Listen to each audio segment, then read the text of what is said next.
Hello friends, আশা করি তোমরা সবাই ভালো আছো। আমিও ভালো আছি। ডিমের এই রেসিপি আগে না খেয়ে থাকলে আজই ট্রাই করতে পারেন। এগ মশালা কারি, এটি কিন্তু খেতে জাস্ট অসাধারণ। এটি কিন্তু খুব সহজেই বানিয়ে নেওয়া যায়, বাড়ির উপকরণগুলো দিয়েই বানানো যায়। এটি কিন্তু আপনারা আজকেই ট্রাই করতে পারেন। খেতে কিন্তু গরম গরম ভাতে জাস্ট অসাধারণ লাগে। দেখো, এগুলো করার জন্য আমি এখানে 3টে টমেটো নিয়ে নিয়েছি, কিছুটা কাজু, আদা রসুন, একটু ক্যাপসিকাম কুচি করে নিয়েছি, একটু ধনেপাতা আর কটা কাঁচা লঙ্কা নিয়ে নিয়েছি। এখানে কিছু পেঁয়াজ কুচি করে নিয়েছি। আর আমি এখানে দেখো 3টে ডিম নিয়ে নিয়েছি। আর ফোড়নের জন্য গোটা জিরে, এলাচ আর তেজপাতা নিয়ে নিয়েছি। এখন আমি টমেটো আর কাজুটাকে একটু মিক্সিতে পেস্ট করে নেব। দেখো, কড়াইতে আমি তেল দিয়ে দিলাম। তেলটা গরম হয়ে গেলে এর মধ্যে আমি ওই তেজপাতা, এলাচ আর জিরেটা ফোড়ন দিয়ে নেব।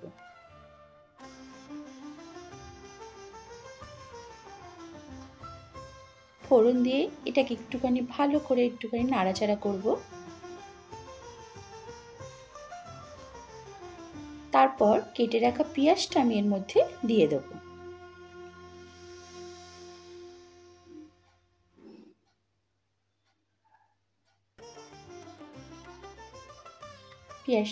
পেঁয়াজটা এবার ভালো করে একটু ভাজা ভাজা করে নিতে হবে। এবার এর মধ্যে আমি কেটে রাখা ক্যাপসিকামগুলো দিয়ে দেব।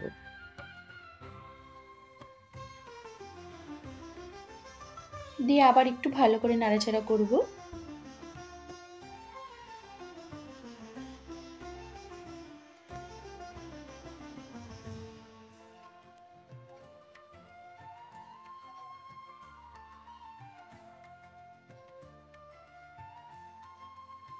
এবার এর মধ্যে আমি পরিমাণ মতো নুন দিয়ে নিলাম।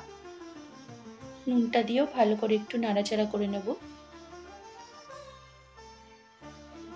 এবার পরিমাণ মতো আমি হলুদ দিলাম।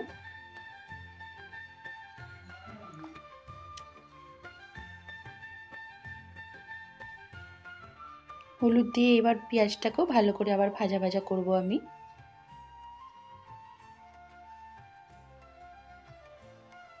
এবার একটু কাশ্মীরি মরিচ দিয়ে নিচ্ছি এর উপর দিয়ে। জানো তো, আমাদের রান্নাঘরে জানলার কাঁচগুলো না সবুজ রঙের, সেই জন্য না আমার কড়াইয়ের উপর দেখো সবুজ সবুজ আলো পড়ে, বিরক্ত লাগে। আগে তো জানতাম না, তাহলে আর সবুজ কাঁচ লাগাতাম না। এবার দেখো, এর মধ্যে আমি আদা রসুন পেস্টটা দিয়ে দিলাম। দিয়ে একটু সামান্য পরিমাণে জল দিয়ে নিলাম। যখন মশলাটা তোমরা কষাবে একটু সামান্য পরিমাণে জল দেবে, তাহলে মশলাটা কিন্তু তলায় লেগে যায় না এবং ভালোভাবে কষে যায়।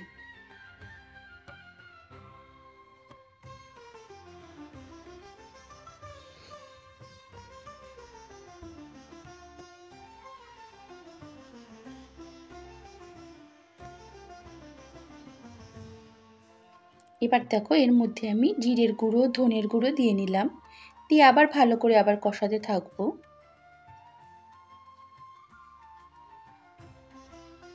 এবার আমি যেই টমেটো আর কাজুটা পেস্ট করেছিলাম মিক্সিতে, ওটা আমি এর মধ্যে দিয়ে দেব।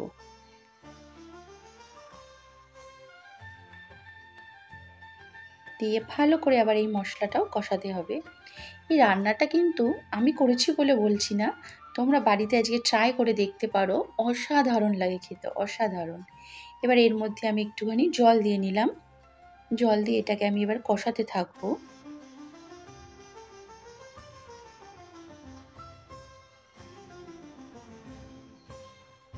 আর একটু জল দিয়ে নিলাম।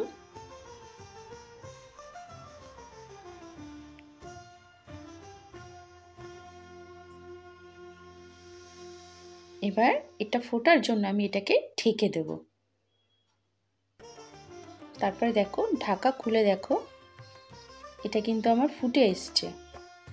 এবার এর মধ্যে আমি একটু গরম মশলা দিয়ে নিলাম, দিয়ে ভালো করে নাড়িয়ে নিলাম।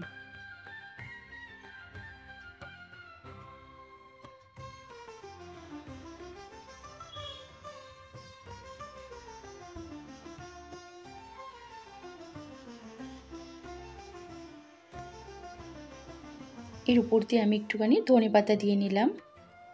জানো তো, আমি যখনই কোনো রান্না করি তোমার দাদাভাই কিন্তু আমাকে অনেকটাই হেল্প করে।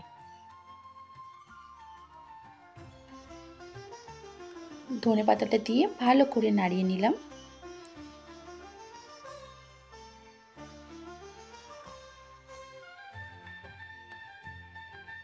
এবার যে ডিমগুলো আমি রেখেছিলাম ওগুলো একটা বাটিতে ডিমটা আগে ফাটিয়ে নেব।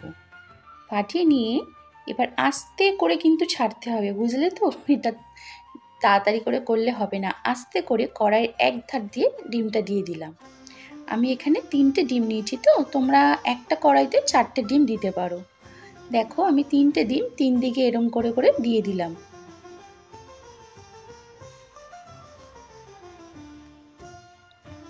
ডিমগুলো দিয়ে কিন্তু নাড়ানো যাবে না কিন্তু। হ্যাঁ, দেখো ডিমগুলো দেওয়ার পর ওর উপরের থেকে আমি একটু গোলমরিচ দিয়ে দিলাম ডিমের উপরে। ডিমগুলো দিয়ে তোমরা কিন্তু কড়াইটা একদমই নাড়াবে না, তাহলে ডিমগুলো কিন্তু ভেঙে যাবে, ভালোভাবে হবে না। ওর উপর দিয়ে একটু গোলমরিচ দিয়ে দিয়েছি আমি। এবার একটু অল্প পরিমাণে নুন দিয়ে নেব।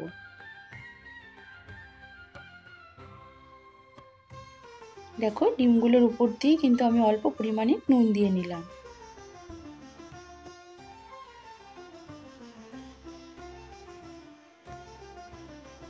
এবার এর উপর দিয়ে আমি ডিমগুলোর উপর দিয়ে আবার অল্প একটু ধনেপাতা ছড়িয়ে দেবো।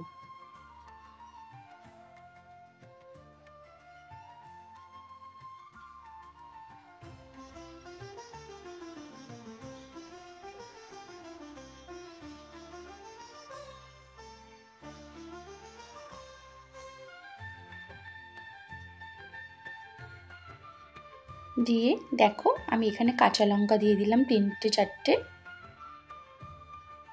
তোমরা কাঁচা লঙ্কাটা দিতেও পারো, নাও পারো। দিয়ে এখানে কিন্তু গ্যাসের ফ্লেমটা যখনই ডিমটা দেবে গ্যাসের ফ্লেমটা কিন্তু তখনই লো করে দেবে, দিয়ে ব্যাস ঢেকে দেবে। এটা হতে দেবে 10 মিনিট ধরে। তোমাকে এটা করতে হবে কিন্তু। তারপর ঢাকা খুলে তোমাকে দেখবে ডিমটা কিন্তু তোমার রেডি হয়ে গেছে। দেখো কি দারুণ দেখতে লাগছে, ডিম কিন্তু আমার হয়ে গেছে। দেখো, দেখেছো কি দারুণ হয়েছে? দেখেই মনে হচ্ছে না আজকেই ট্রাই করে ফেলি। তাহলে বন্ধুরা, ডিমের এই রেসিপিটা কেমন লাগলো অবশ্যই কিন্তু কমেন্টস করে জানাবে। আর ভালো লাগলে একটু লাইক ও শেয়ার করে দেবে। আর যারা আমাকে এখনও সাবস্ক্রাইব করোনি আমার চ্যানেলটাকে অবশ্যই সাবস্ক্রাইব করে দিও। আর এটি কিন্তু গরম গরম ভাতে বা গরম গরম রুটি পরোটার সাথে দারুণ লাগে, মুখে লেগে থাকবে এর স্বাদ।